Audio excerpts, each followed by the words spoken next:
2025 voter ലിസ്റ്റിൽ പേരില്ലാത്തവർ വലിയ രീതിയിലുള്ള മാനസിക പ്രയാസത്തിലാണ് എന്നുള്ള കാര്യം നമുക്കറിയാവുന്നതാണ്. 2022 പേരുണ്ട്, 25 പേരില്ല. 2020 പേരുണ്ട്, 2025 പേരില്ല. അങ്ങനത്തെ ഒരുപാട് വിഷയങ്ങളും ഒരുപാട് പ്രശ്നങ്ങളും നിലനിൽക്കുന്നു. പ്രത്യേകിച്ച് പ്രവാസികളെ സംബന്ധിച്ചിടത്തോളം അവരാണ് വലിയ രീതിയിലുള്ള പ്രയാസം. കാര്യം എന്ന് പറഞ്ഞാൽ വോട്ട് ചേർത്തുക എന്നുള്ളതല്ല ഇപ്പോഴത്തെ വോട്ടർ ലിസ്റ്റിലെ പേരുമായിട്ട് ഉദ്ദേശിക്കുന്നത്.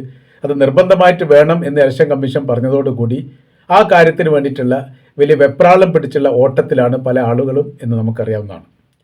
അപ്പോൾ വോട്ടർ ലിസ്റ്റിൽ പേരില്ലാത്തത് വലിയ ടെൻഷൻ അടിക്കേണ്ട കേസില്ല. വോട്ടർ ലിസ്റ്റിൽ ഇപ്പോൾ പേര് ചേർക്കാവുന്നതാണ്. അക്ഷയ മുഖാന്തരം അല്ലെങ്കിൽ ഓൺലൈൻ മുഖാന്തരം ഈ വഴികളൊക്കെ, അതല്ലെങ്കിൽ അറിയുമെങ്കിൽ ലാപ്ടോപ്പോ അല്ലെങ്കിൽ മൊബൈലോ ഉപയോഗിച്ചുകൊണ്ടും ഓൺലൈൻ വഴി വോട്ട് ചേർത്താവുന്ന സംവിധാനമുണ്ട്. അത് BLOമാരല്ല ഇപ്പോൾ ചെയ്യുന്നത്.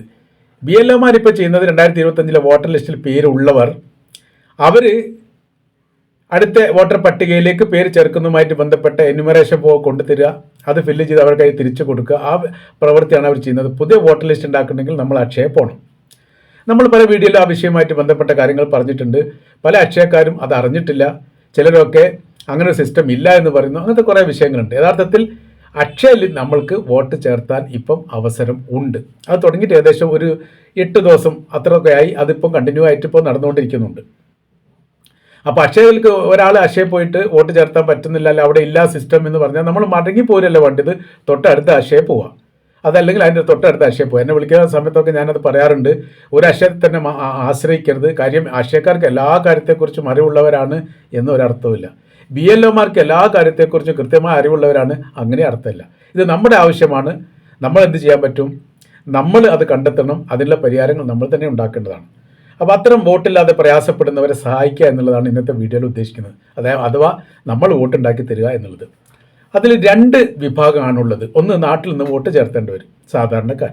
രണ്ടാമത് പ്രവാസികൾ, വിദേശത്ത് നിന്ന് വോട്ട് ചേർത്തേണ്ടവർ. 6A ഫോം പൂരിപ്പിച്ചുകൊണ്ട് വോട്ട് ചേർത്തുന്ന സംവിധാനം.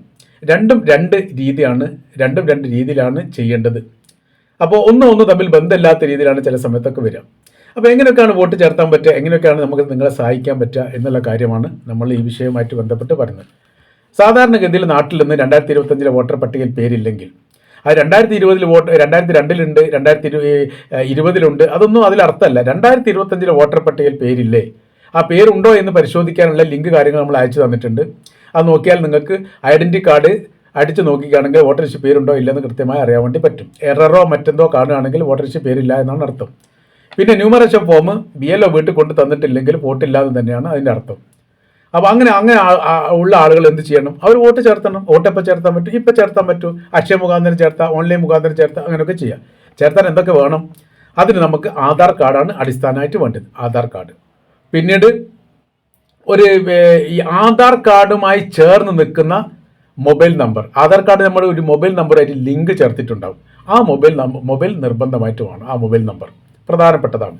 പിന്നെ ഒരു ഫോട്ടോ, പിന്നെ നമ്മുടെ റിലേഷൻ തെളിയിക്കുന്ന ഒരു ഐഡൻറ്റി കാർഡ്, നമ്മുടെ ബന്ധപ്പെട്ട ഒരാളുടെ ഐഡൻറ്റി കാർഡ്. ഈ 3 കാര്യങ്ങൾ ഉണ്ടായാൽ വോട്ട് ചേർത്താവുന്നതാണ്. അപ്പോൾ ആ കാര്യത്തിൽ നമ്മൾക്ക് നിങ്ങളെ സഹായിക്കാൻ പറയാൻ വേണ്ടി മാത്രമേ പറ്റൂ. ഈ കാര്യം എന്ന് പറഞ്ഞാൽ ആധാർ കാർഡ് മൊബൈലുമായിട്ട് ലിങ്ക് ചേർന്നതുകൊണ്ട് ആ മൊബൈലിലേക്കാണ് OTP വരിക. നമ്മൾ വോട്ട് ചേർത്ത സമയത്ത് ഒരു OTP നമ്പർ വരും. ആ OTP നമ്പർ എവിടേക്കാണ് വരിക? ആധാർ കാർഡുമായി ലിങ്ക് ചേർത്തപ്പെട്ട മൊബൈൽ നമ്പറിലേക്കാണ് വരിക. ആ നമ്പർ നമ്മൾ പറഞ്ഞു കൊടുക്കണം. അപ്പോൾ അത് പുറത്തുള്ള ഒരാൾക്ക് അത് ചെയ്യാൻ പറ്റില്ല. ആ വ്യക്തിക്ക് മാത്രമേ ചെയ്യാൻ പറ്റൂ. അല്ലെങ്കിൽ ആ മൊബൈൽ വേണം. അപ്പോൾ മൊബൈൽ കളക്ട് ചെയ്യാന്ന് പറഞ്ഞാൽ നടക്കാത്തൊരു കാര്യമാണ്. അപ്പോൾ അവനവൻ്റെ മൊബൈലുമായിട്ട് പോയിട്ട് അവനവൻ ചെയ്യേണ്ടതാണ്. നാട്ടിലുള്ള ഒരാൾക്ക് അക്ഷയ മുഖാന്തരം അല്ലെങ്കിൽ ഓൺലൈൻ മുഖാന്തരം വോട്ട് ചേർത്തുക എന്ന് പറഞ്ഞാൽ അത് നാട്ടിലുള്ള ഈ മൊബൈൽ നമ്പർ ലിങ്ക് ചേർക്കപ്പെട്ട മൊബൈൽ നമ്പർ പ്രകാരം മാത്രമേ നടക്കൂ. അതല്ലാത്ത മൊബൈൽ നമ്പർ പ്രകാരം അത് നടക്കത്തില്ല. ഒന്നുകിൽ അക്ഷയ മുഖാന്തരം അല്ലെങ്കിൽ ഓൺലൈൻ മുഖാന്തരം, അല്ലെങ്കിൽ നമ്മൾ സ്വയമായിട്ട് നമ്മൾ തന്നെ കമ്പ്യൂട്ടറോ അല്ലെങ്കിൽ മൊബൈലോ ഉപയോഗിച്ചുമായിട്ട് ചെയ്യണം എന്ന് ചുരുക്കം. അപ്പോൾ നാട്ടിലുള്ള ഒരാളെ സംബന്ധിച്ചിടത്തോളം അയാൾക്ക് വോട്ട് ചേർത്തണമെങ്കിൽ ഈ ഒരു പോംവഴി അല്ലാതെ മറ്റ് മാർഗ്ഗങ്ങളൊന്നുമില്ല എന്നുള്ളത് നിങ്ങൾക്ക് ബോധ്യമായിട്ടുണ്ടാവും. ഒരു കാര്യം ഒന്നുകൂടി ആവർത്തിച്ച് പറയുകയാണ്. ഇപ്പോൾ വോട്ടർ ലിസ്റ്റിൽ പേര് ചേർക്കാവുന്നതാണ്. അക്ഷയക്ക് അറിയില്ലെങ്കിൽ അടുത്ത അക്ഷയ പിടിക്കേണ്ടതാണ്. ആ ഭാഗം കഴിഞ്ഞു. ഇനി രണ്ടാമത്തെ ഭാഗം പ്രവാസികൾക്ക് വോട്ട് ചേർന്നതുമായിട്ട് ബന്ധപ്പെട്ടാണ്. 6A ഫോം വെച്ചിട്ടാണ് പ്രവാസികൾ വോട്ട് ചേർത്തേണ്ടത്. അത് നാട്ടിൽ നിന്നും ഗൾഫിൽ നിന്നൊക്കെ നടക്കും. അപ്പോൾ പല ആളുകൾക്കും അത് ഫോം ഫില്ല് ചെയ്യുന്ന സമയത്ത് അത് പൂർത്തീകരിക്കാൻ വേണ്ടി സാധിക്കുന്നില്ല.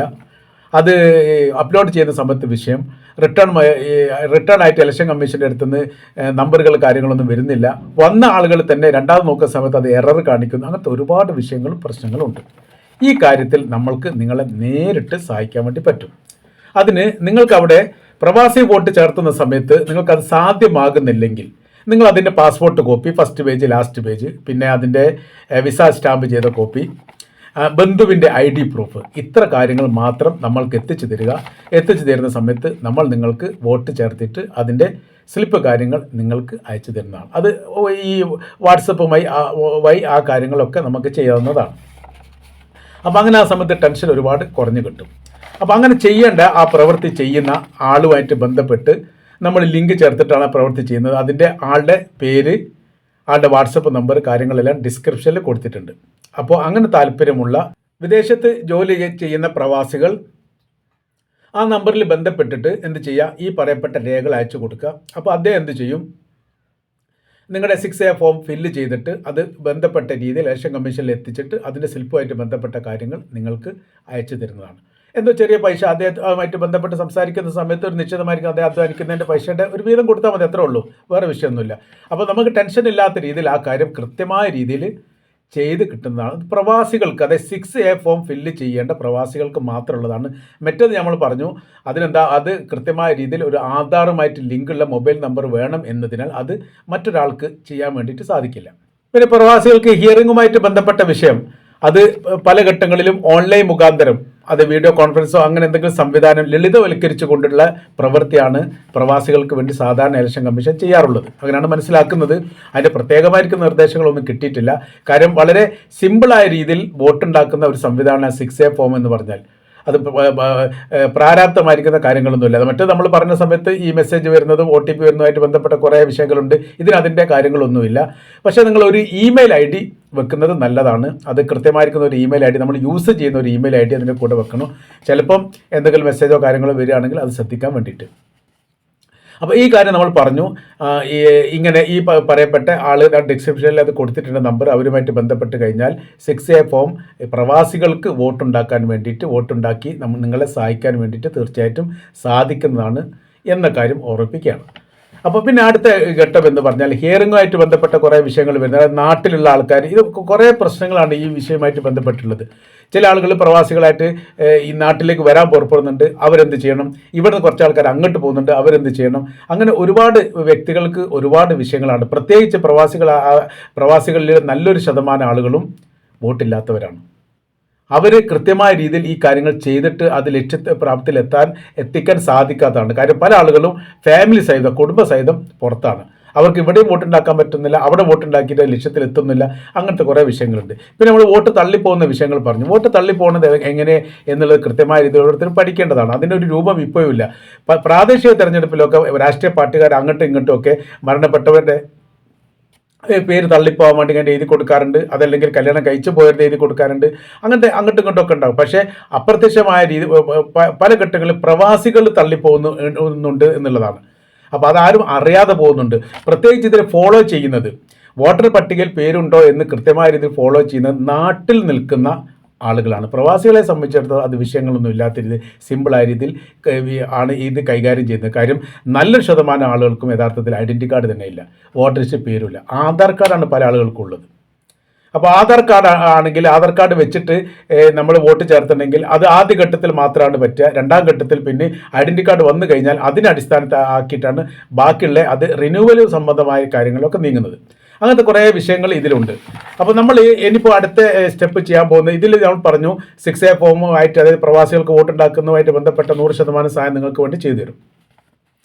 നാട്ടിലുള്ളവർക്ക് ചെയ്ത് കൊടുക്കാൻ പരിമിതികളുണ്ട്. അതുകൊണ്ട് ഈ രീതി അവർ അവലംബിക്കണം. ഇവിടെ അക്ഷയമായിട്ട് ബന്ധപ്പെട്ട ഓൺലൈൻ ആശ്രയിച്ചുകൊണ്ട് വോട്ടുണ്ടാക്കേണ്ട സമയമാണ് ഇത്. ഇല്ല എന്ന് പറഞ്ഞിട്ട് ആരെങ്കിലും പറയുന്നുണ്ടെങ്കിൽ അവരോട് പറയാൻ ഉണ്ട് എന്നുള്ളത്. അവരുമായിട്ട് ബലപ്പെടുത്തത്തിൽ നിൽക്കേണ്ട, തൊട്ടടുത്ത അക്ഷയയിലേക്ക് നമ്മൾ പോവുക, അവിടുത്തെ കാര്യങ്ങൾ നടക്കും. വോട്ട് അങ്ങനെ ഉണ്ടാക്കിയിട്ട് അക്ഷയയിൽ വോട്ട് ഉണ്ടാക്കിയതിന് ശേഷം അതിൻ്റെ സ്ലിപ്പ് എനിക്ക് അയച്ചെന്ന ആൾ പോലും ഉണ്ട്. അപ്പോൾ നടക്കുന്നതാണ്. ഇനി നമ്മൾക്ക് ഇതിൽ ഒരു ലൈവ് അയക്കുന്ന ഒരു പരിപാടി വെക്കാൻ വേണ്ടിയിട്ടാണ് ഉദ്ദേശിക്കുന്നത്. ഈ വിഷയവുമായിട്ട് ബന്ധപ്പെട്ട് നമ്മൾ നേർക്ക് നേരെ ഫേസ് ടു ഫേസ് സംസാരിക്കുന്ന രീതിയിലുള്ള ഒരു ലൈവ് പരിപാടി. ആ ലൈവ് പരിപാടി തൊട്ടടുത്ത ദിവസം ഉണ്ടാവും. അതിൻ്റെ ഡേറ്റ്, അതിൻ്റെ സമയ കാര്യങ്ങൾ പറയും. അതിൽ പ്രവാസികൾക്കോ ബന്ധപ്പെട്ടവർക്കോ ഈ വിഷയമായിട്ട് ബന്ധപ്പെട്ട സംശയങ്ങൾ ചോദിക്കാവുന്നതാണ്. നമ്മൾക്കറിയാവുന്ന കാര്യങ്ങൾ പറയുന്നതാണ്. അറിയാത്ത കാര്യങ്ങളാണെങ്കിൽ അത് ക്രോഡീകരിച്ചുകൊണ്ട് ബന്ധപ്പെട്ട ഉദ്യോഗസ്ഥരുമായിട്ട് സംസാരിച്ചിട്ട് പിന്നീട് വാട്സപ്പ് വഴിയോ മറ്റോ അത്തരം ആളുകൾക്ക് അതിന് വിവരം നൽകാവുന്നതാണ്. ഒരു ആശ്വാസം നൽകുകയാണ് പ്രവാസികൾക്കും മറ്റുള്ളവർക്കും. വല്ലാത്ത രീതിയിൽ പ്രയാസം ഉണ്ടാകുന്ന ഈ സാഹചര്യത്തിൽ ഒരു ആശ്വാസം നൽകുന്ന ഒരു പരിപാടിയാണ്. ലൈവായിരിക്കുന്ന കാര്യങ്ങൾ ചോദിക്കാൻ വേണ്ടി പറ്റുമല്ലോ. നിങ്ങൾക്കറിയാം, കോൾ വഴിയും വാട്സപ്പ് വഴിയും ഒരുപാട് ആളുകൾ, നൂറുകണക്കിന് ആളുകളാണ് ഞാനുമായിട്ട് ഇപ്പോൾ ബന്ധപ്പെട്ടുകൊണ്ടിരിക്കുന്നത്. പരമാവധി നമ്മൾ മറുപടി പറയാറുണ്ട്, മറുപടി കൊടുക്കാറുണ്ട്, പരിധി വെച്ചിട്ട് എല്ലാം ചെയ്യാറുണ്ട്. ഒഴിവുള്ള എല്ലാ സമയവും നോക്കിക്കഴിഞ്ഞിട്ട് അതിനനുസരിച്ചുള്ള മറുപടി കൊടുക്കാറുണ്ട്. അപ്പോൾ അതൊക്കെ വലിയ ആശ്വാസമുണ്ട്. അതിനുള്ള ആശ്വാസമുണ്ട് എന്നുള്ള കാര്യം നിങ്ങൾക്ക് അറിയാവുന്നതാണ്. അപ്പോൾ ഇനി നമുക്ക് ലൈവ് ആകുന്ന സമയത്ത് കുറച്ചും കൂടിയും നമുക്ക് സംസാരിക്കാൻ വേണ്ടി പറ്റും. അതിൻ്റെ കാര്യങ്ങൾ പറയുന്നുണ്ട്, അതിന് സമയം പറയുന്നുണ്ട്. അപ്പോൾ നിങ്ങൾക്കുള്ള ചോദ്യങ്ങളൊക്കെ അത് സംസാരിക്കാനുള്ള ഒരു നിശ്ചിത സമയം, ഒരു 30 സെക്കൻഡോ അങ്ങനെയൊക്കെ കൊടുക്കാൻ വേണ്ടി പറ്റും. കാര്യം ഒരുപാട് വിശദീകരിച്ച് പറഞ്ഞാലും വളരെ ലളിതമായിരിക്കുന്ന ഒരു ചോദ്യം മാത്രമേ ഒരിടത്ത് ബാക്കിയുണ്ടാവും. ഒരു ഉത്തരം ഒറ്റ വാക്കിൽ പറഞ്ഞ് ചെയ്യേണ്ട ഉത്തരവാണ്. പക്ഷേ വിശദീകരണം എന്ന് പറഞ്ഞാൽ ഒരുപാടുണ്ടാവും. കാര്യം എന്ന് പറഞ്ഞാൽ പല അനുഭവങ്ങളും ഷെയർ ചെയ്യാൻ വേണ്ടി ആളില്ലാത്തവർ ഒരുപാട് ആൾക്കാരുണ്ട്, പ്രവാസികൾ. എന്തെങ്കിലും കാര്യം നമ്മളൊരു പ്രയാസങ്ങൾ പറയാതെ കേൾക്കാൻ ഒരാൾ ചെവി കൊടുക്കണ്ടേ. അപ്പോൾ നമ്മളങ്ങനത്തെ ആളുകൾക്കൊക്കെ ഒരു കൃത്യമായിട്ട് ഒരു ആശ്വാസം നൽകുന്നതിന് മറുപടി കൊടുക്കാറുണ്ട്. കാര്യം എന്ന് പറഞ്ഞാൽ പല പ്രവാസികൾക്കും അവരുടേതായിരിക്കുന്ന സങ്കടങ്ങളും പ്രയാസങ്ങളും കേൾക്കാൻ ആളില്ല. അങ്ങനെ കേൾക്കുന്നത് വരെ ചിലപ്പോൾ ഒരു ആശ്വാസം ഉണ്ടാവുമല്ലോ. അങ്ങനത്തെ പല വിഷയങ്ങളുണ്ട്. ഒരുപാട് കോളുകൾ വരുന്ന സമയത്ത് നമ്മൾക്ക് പല ആളുകളിൽ നിന്നും അത് മനസ്സിലാവുന്നുണ്ട്.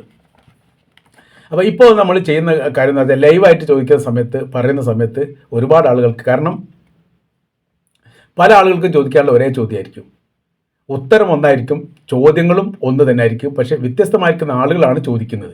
അപ്പോൾ ഒറ്റ ഉത്തരം കൊണ്ട് അത് അവസാനിപ്പിക്കാൻ സാധിക്കുന്നതാണ്.